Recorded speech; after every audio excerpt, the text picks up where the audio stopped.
Hello everyone, welcome back to my channel. आज हम continue करेंगे class 7 science chapter 1 nutrition in plants का part 2। इससे पहले पार्ट 1 की वीडियो बन चुकी है। अगर आपने नहीं देखी है तो पहले उसको देखिए, जिससे आपको चैप्टर अच्छे से समझ में आए। अगर वीडियो पसंद आए तो लाइक शेयर कीजिए और चैनल को सब्सक्राइब कीजिए। चलिए चैप्टर स्टार्ट करते हैं। पार्ट 1 में हमने डिस्कस किया था कि जो फोटोसिंथेसिस की प्रोसेस होती है वो प्लांट के लीफ पार्ट में होती है, करेक्ट। प्लांट की जो लीव्स होती हैं उनको ही हम फूड फैक्ट्री ऑफ प्लांट्स भी कहते हैं। क्योंकि प्लांट अपना खाना खुद बनाते हैं तो इसलिए हम इन्हें ऑटोट्रॉप्स भी कहते हैं, और इनका ये मोड ऑफ न्यूट्रिशन कहलाता है ऑटोट्रॉपिक न्यूट्रिशन। तो एक क्वेश्चन ये रेज होता है कि क्या फोटोसिंथेसिस की प्रोसेस लीफ के अलावा भी प्लांट के किसी और पार्ट में होती हैं या हो सकती हैं? तो आंसर इज यस, बिल्कुल हो सकती हैं। लीव्स के अलावा फोटोसिंथेसिस की जो प्रोसेस है वो प्लांट के ग्रीन प्लांट में, जो ग्रीन पार्ट है पार्ट किसी भी प्लांट का, वो आपका स्टेम भी हो सकता है, ब्रांचेस भी हो सकती हैं, इनमें भी आपका फोटोसिंथेसिस की प्रोसेस हो सकती है। जैसे कि आप ये पिक्चर में फ़ोटो देख पा रहे हैं, यहाँ पे ये जो आपका कैक्टस का प्लांट है इसमें कोई लीफ पार्ट नहीं है ना, लेकिन इसको सरवाइव करने के लिए फूड की रिक्वायरमेंट तो है। तो इसमें फोटोसिंथेसिस की प्रोसेस कहाँ होती है? ये होती है इन द स्टेम, ये स्टेम में होती है फोटोसिंथेसिस की प्रोसेस। क्यों होती है? क्योंकि डेजर्ट प्लांट्स में जो स्केल या लीव्स जो आपकी लीव्स होती हैं वो स्केल या स्पाइन लाइक जो कैरेक्टर्स होते हैं उनमें कन्वर्ट हो जाती हैं। क्यों हो जाती हैं? जिससे कि जो पानी का रेट ऑफ रिडक्शन है, लॉस ऑफ रिडक्शन है, वो रुक जाए, लॉस कम हो जाए। क्यों? क्योंकि डेजर्ट में आप सबको पता है ऑलरेडी पानी की स्केर्सिटी होती है, कमी होती है, और अगर वहाँ से वो लीव्स के थ्रू ट्रांसपिरेशन की प्रोसेस रेगुलर होती रहेगी तो प्लांट्स को पानी की जो रिक्वायरमेंट है वो कम हो जाएगी, पानी इसको बहुत कम अमाउंट में मिलने लगेगा, जबकि उसको पानी की ज़रूरत ज़्यादा होती है प्लांट को। तो इसी लॉस ऑफ वाटर को रोकने के लिए डेजर्ट प्लांट में लीव्स जो हैं वो स्पाइंस में मॉडिफाई हो जाती हैं, ठीक है। तो इसी वजह से जो इनका ग्रीन स्टेम होता है इस पार्ट में फोटोसिंथेसिस की प्रोसेस कंप्लीट होती है। एक दूसरी पिक्चर से दिखाती हूँ मैं आपको, देखो अभी देखो ये लीफ है, जितनी बड़ी लीफ होगी उतने ही ज़्यादा उसमें टाइनी पोर्स, जिन्हें हम स्टोमेटा कहते हैं, वो पाए जाएंगे, ठीक है। उससे क्या होगा, जितने ज़्यादा टाइनी स्पोर्स होंगे यानी कि जितने ज़्यादा स्टोमेटा प्रेजेंट होंगे उतना ही जो लॉस ऑफ वाटर है through the process of transpiration वो उतना ही ज़्यादा बढ़ जाएगा, ठीक है। तो पानी की रिक्वायरमेंट किसी भी प्लांट को फिर ज़्यादा होने लगेगी। तो इसी चीज़ को रोकने के लिए, क्योंकि डेजर्ट में आप सबको पता है बेटा कि जो पानी है पानी की स्कैर्सिटी होती है, पानी नहीं मिलता है, बहुत कम अमाउंट में मिलता है प्लांट्स को। तो इसी लॉस को रोकने के लिए कि वो पौधे पानी की कमी से ना मर जाएं, उनकी जो लीव्स हैं वो ट्रांसफॉर्म हो जाती हैं इनटू स्पाइंस, और जो प्रोसेस होती है फोटोसिंथेसिस की वो होती है आपकी स्टेम में या ग्रीन ब्रांचेस में टेक प्लेस करती है। आई होप इतना समझ में आ गया होगा। चलिए आगे चलते हैं। एक कलर क्वेश्चन ये भी आता है कि अभी मैंने आपको बताया था इन द प्रीवियस वीडियो कि जो फोटोसिंथेसिस की प्रोसेस होती है it is present only in the green plants, जिनकी ग्रीन लीव्स होती हैं उन्हीं में फोटोसिंथेसिस होता है। तो जिन प्लांट्स की कलर्ड लीफ होती हैं क्या उनमें फोटोसिंथेसिस नहीं होता है? क्वेश्चन आ सकता है आपके माइंड में। बिल्कुल होता है। क्यों होता है? क्योंकि ग्रीन कलर के अलावा भी इन प्लांट्स की लीव्स में क्लोरोफिल पाया जाता है, ठीक है। अब जो लार्ज अमाउंट है अदर कलर का, जैसे वो रेड हो गया, ब्राउन हो गया, या फिर आपका येलो हो गया, तो ये पिगमेंट्स ग्रीन कलर के जो पिगमेंट हैं उसको ओवरकम कर जाते हैं। तो इस वजह से वो जो कलर ऑफ लीफ है वो चेंज हो जाता है, but still chlorophyll is present there, लेकिन क्लोरोफिल वहाँ पर है। तो इसी वजह से just because of the presence of chlorophyll photosynthesis की जो प्रोसेस है वो होती है इन कलर्ड लीव्स के अंदर भी, ठीक है। I think you got my point कि अगर किसी प्लांट की ग्रीन लीफ नहीं है, अदर कलर की लीफ है, तो क्योंकि उसमें क्लोरोफिल भी प्रेजेंट है, जस्ट बिकॉज ऑफ दैट जो प्रोसेस ऑफ फोटोसिंथेसिस है वो उन प्लांट्स में होगी, रादर उनकी लीव्स ग्रीन है या नहीं है। क्लियर? चलिए आगे चलते हैं। आपने ये पिक्चर तो देखी ही होगी, जब आपके घरों में भी हो जाता है, जब वाटर कहीं पे बहुत लंबे समय तक रुका रहता है या 24 आवर्स वहाँ पर पानी की सप्लाई रहती है, तो इस तरह का जो स्ट्रक्चर है वो डेवलप हो जाता है। इस तरह के स्ट्रक्चर को आप क्या कहते हैं? एल्गी कहते हैं। एल्गी किस कलर का होता है? ग्रीन कलर का होता है। ग्रीन कलर का क्यों होता है? क्योंकि इसमें क्लोरोफिल पाया जाता है। क्लोरोफिल पाया जाता है तो इसकी स्पेशलिटी क्या है कि इट इज़ ऑल्सो ऑटोट्रॉप। ये अपना खाना खुद बनाता है। किसके through? By the process of photosynthesis. Clear? चलिए आगे चलते हैं। तो अब ये क्वेश्चन ये भी रेज होता है कि क्या अगर फोटोसिंथेसिस की प्रोसेस नहीं हो अर्थ पे तो क्या हम लाइफ को इमेजिन कर सकते हैं? Answer is no.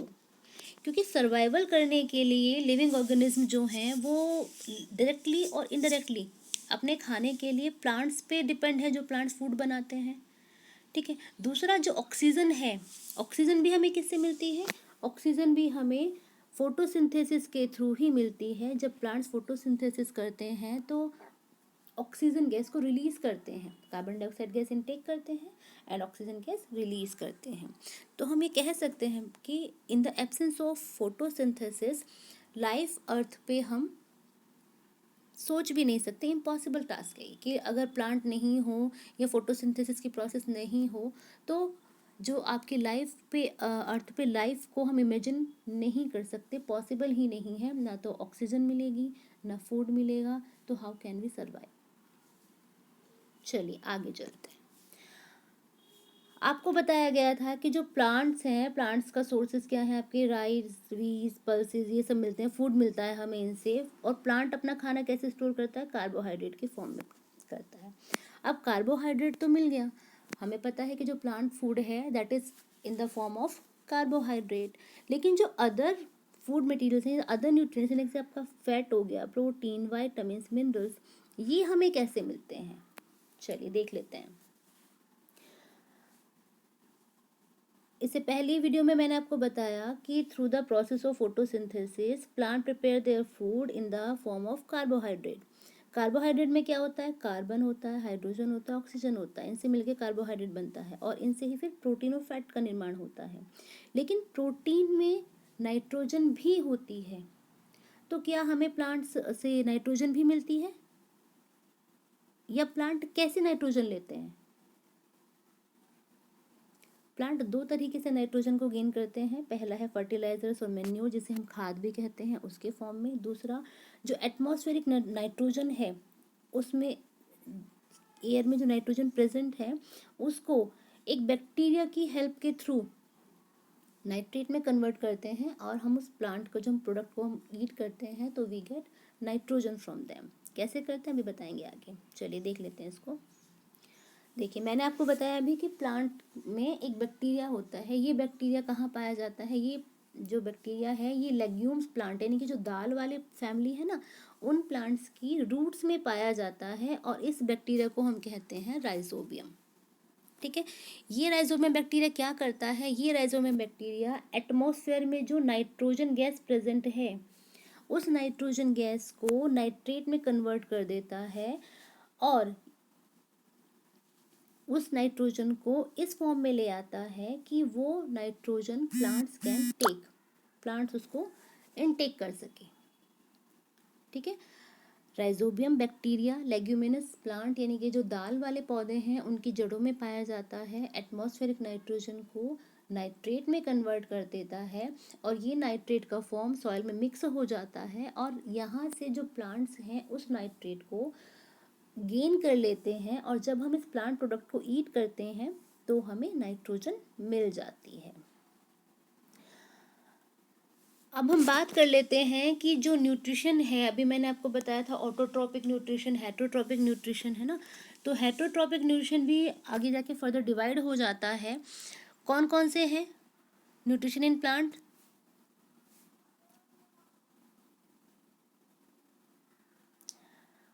Parasitic plant, insectivorous, saprophytes.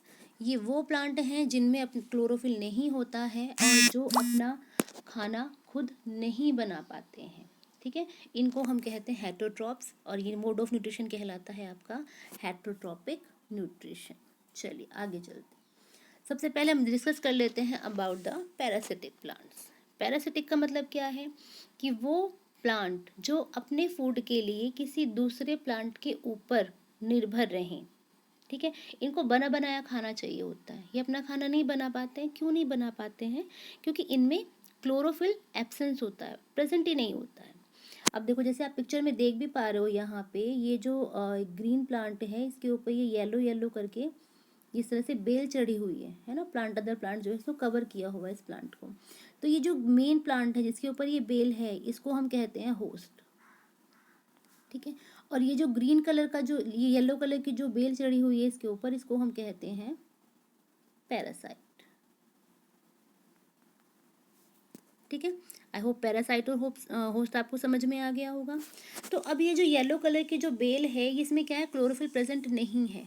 तो ये क्या करती है, ये अपने होस्ट प्लांट से, जो ये होस्ट प्लांट अपना न्यूट्रिएंट बना रहा है, फूड बना रहा है, उसमें से जो न्यूट्रिएंट्स इसके वैल्यूएबल होते हैं, जो उसको चाहिए होते हैं, ये जो पैरासाइट प्लांट है, ये पैरासाइट प्लांट अपने होस्ट से जो आपके न्यूट्रिएंट्स हैं उनको गेन कर लेता है। ठीक है, अब क्योंकि इसमें क्लोरोफिल नहीं है तो ये अपना खाना नहीं बना पाता है, तो इसीलिए ये प्लांट पैरासाइट प्लांट कहलाते हैं कि किसी अदर ऑर्गेनिज्म के ऊपर डिपेंड करते हैं एंड उसी से ही उसका बना बनाया रेडीमेड फूड को वो कंज्यूम करते हैं। चलिए आगे चलते हैं। सेकंड वन है आपका इंसेक्टिवोरस प्लांट। इंसेक्टिवोरस प्लांट वो प्लांट हैं जो इंसेक्ट्स को खाते हैं। क्यों खाते हैं? To complete their nitrogen requirement, nitrogen की रिक्वायरमेंट को कंप्लीट करने के लिए। ठीक है, कैसा होता है ये? इस तरह की शेप होती है ये इस तरह की शेप होती है इस प्लांट की। देखिए शेप दिख रही है आपको। इसमें यहाँ पे ये लीफ है, लीफ इसके लिड का काम कर रही है। पिक्चर लाइक आपका प्लांट की स्ट्रक्चर है, इसलिए इसको हम पिक्चर प्लांट भी कहते हैं। इसमें क्या होता है कि जैसे ही कोई इंसेक्ट इस एरिया में आके बैठता है तो ये एरिया बहुत स्लिपी होता है, चिकना होता है, तो जो इंसेक्ट है वो इनसाइड इस पॉट में गिर जाता है। ठीक है, और फिर इस पॉट के अंदर कुछ डाइजेस्टिव जूसेस होते हैं और ये लिड बंद हो जाएगा। जैसे इंसेक्ट अंदर जाएगा, ट्रैप हो जाएगा वो इंसेक्ट। इस पिक्चर के अंदर डाइजेस्टिव जूसेस जो हैं इंसेक्ट के गिरते ही एक्टिव हो जाते हैं एंड उस इंसेक्ट को डाइजेस्ट करना स्टार्ट कर देते हैं। ठीक है, तो इस तरह के प्लांट जो इंसेक्ट्स को खाते हैं उनको हम कहते हैं इंसेक्टिवोरस प्लांट्स। इन प्लांट से एक फ्रेगरेंस निकलती है, बहुत अच्छी सी फ्रेगरेंस निकलती है, जिसकी वजह से जो इंसेक्ट्स होते हैं वो इन प्लांट्स की तरफ अट्रैक्ट होते हैं, है ना। और जब ये इसके अंदर एंटर हो जाता है इंसेक्ट, वो बाहर नहीं निकल पाता है, डाइजेस्टिव जूसेस एक्ट करना लगते हैं एट वंस और जो प्लांट है वो उस इंसेक्ट को डाइजेस्ट कर लेता है। तो इस तरह के प्लांट जो इंसेक्ट्स को ईट करते हैं उनको हम कहते हैं इंसेक्टिवोरस प्लांट्स। चलिए सेकेंड वन देख लेते हैं। सेकेंड वन है आपका सैप्रोफिटिक मोड ऑफ न्यूट्रिशन या सैप्रोफिटिक प्लांट। वो मोड ऑफ न्यूट्रिशन जिसमें कि ऑर्गेनिज्म अपना न्यूट्रिएंट्स लेता है किनसे? From dead and decaying matters.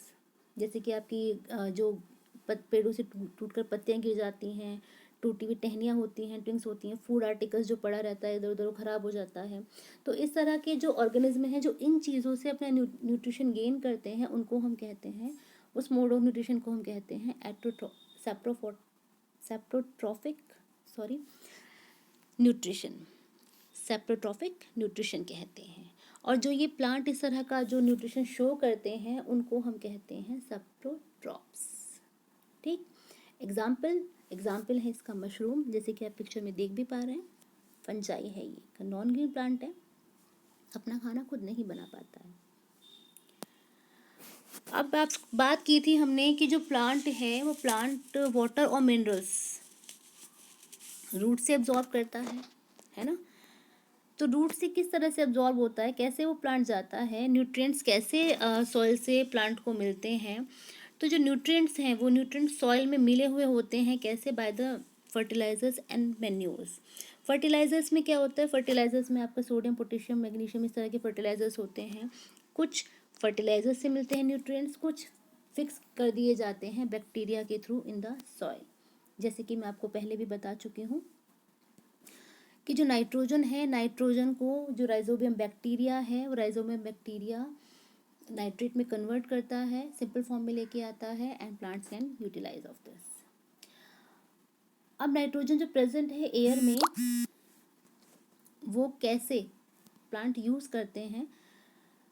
Bye the symbiotic relationship. Symbiotic क्या है? सिम्बायोटिक मीन्स कि एक प्लांट फूड प्रोवाइड करता है, एक प्लांट शेल्टर प्रोवाइड करता है, और इसका जो बेस्ट एग्जांपल है दैट इज लाइकेन।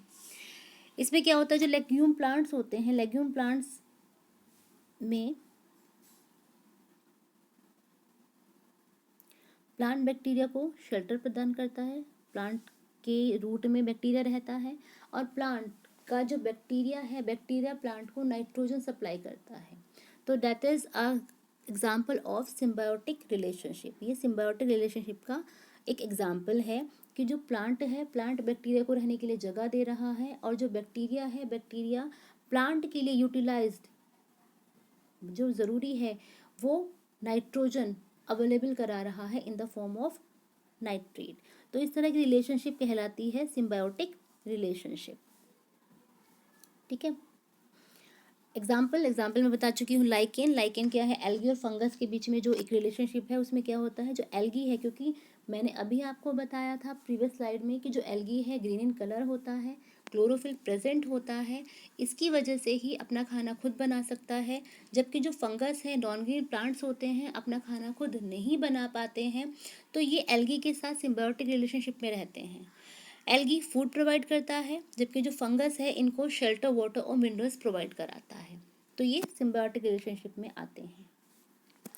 जल्दी से हम प्लांट सेल को देख लेते हैं। प्लांट सेल में क्या होता है? बॉडीज ऑफ लिविंग ऑर्गेनिज्म जो मिलके बनी हुई होती हैं, छोटी छोटी यूनिट से, जिन्हें हम सेल्स कहते हैं। कोई भी लिविंग ऑर्गेनिज्म है, उनकी बॉडी छोटी छोटी यूनिट से मिलके बनी हुई होती हैं, जिन्हें हम सेल्स कहते हैं। सेल्स केवल माइक्रोस्कोप के अंडर भी देख सकते हैं हम आराम से। सेल्स आउटर कवरिंग में बाउंड्री से घिरी हुई होती हैं, जिन्हें हम सेल मेम्ब्रेन कहते हैं। ठीक है, जैसे मान लीजिए ये आपकी सेल है, ठीक है, और ये सेल आपकी आउटर कवरिंग से कवर्ड है यहाँ पे, तो यहाँ इस कवरिंग को हम सेल मेम्ब्रेन कहते हैं। ठीक है, जो मोस्ट ऑफ द सेल्स हैं वो अलग होती हैं, लोकेटेड, उनकी जो लोकेशन होती है वो स्फेरिकल होती है, और इनके बीच में हमेशा न्यूक्लियस पाया जाता है। ठीक है, जो न्यूक्लियस है, न्यूक्लियस सराउंडेड रहता है जेली लाइक सब्सटेंस से, जिसको हम साइटोप्लाज्म कहते हैं। साइटोप्लाज्म क्या करता है? साइटोप्लाज्म सेल को श्रिंक होने से रोकता है। लिक्विड मटेरियल होता है, सेमी लिक्विड मटेरियल होता है इन द सेल।